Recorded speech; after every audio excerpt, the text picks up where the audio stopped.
Hello listeners, ये हैं Jeffrey Epstein. इनके बारे में आज हम लोग इस शॉर्ट्स में बात करेंगे।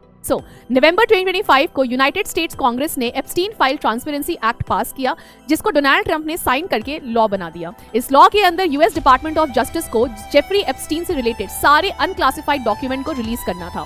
एप्स्टीन एक कॉन्विक्टेड सेक्स ऑफेंडर था, जिनके ऊपर माइनर की सेक्स ट्रैफिकिंग का सीरियस एलिगेशन लगा हुआ था। इस लॉ का मेन एम था गवर्नमेंट ट्रांसपेरेंसी बढ़ाना एंड पूरे केस की एक क्लियर पिक्चर पब्लिक के सामने लाके प्रस्तुत करना। लॉ के अकॉर्डिंग 19 दिसंबर 2025 तक फाइल्स को रिलीज हो जाना था, लेकिन डिपार्टमेंट ऑफ जस्टिस ने इस डेडलाइन को मीट नहीं किया। सिर्फ अराउंड 40,000 पेजेस रिलीज किए गए डिपार्टमेंट ऑफ जस्टिस के द्वारा, और उसमें से काफी ज्यादा पेजेस आपके हेवली रिडैक्टेड थे। रिडैक्टेड का मतलब होता है कि फाइल्स पे ब्लैक लाइनिंग या फिर आपके कंटेंट को हाइड किया हुआ था।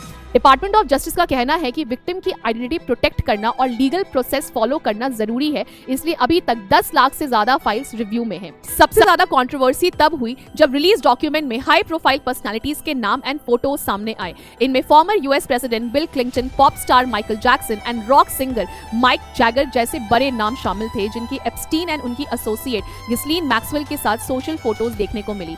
इंपॉर्टेंट बात यह है कि रिलीज फाइल में इनके खिलाफ कोई भी क्रिमिनल प्रूफ नहीं दिया गया, लेकिन फिर भी public debate and political tension बढ़ गई।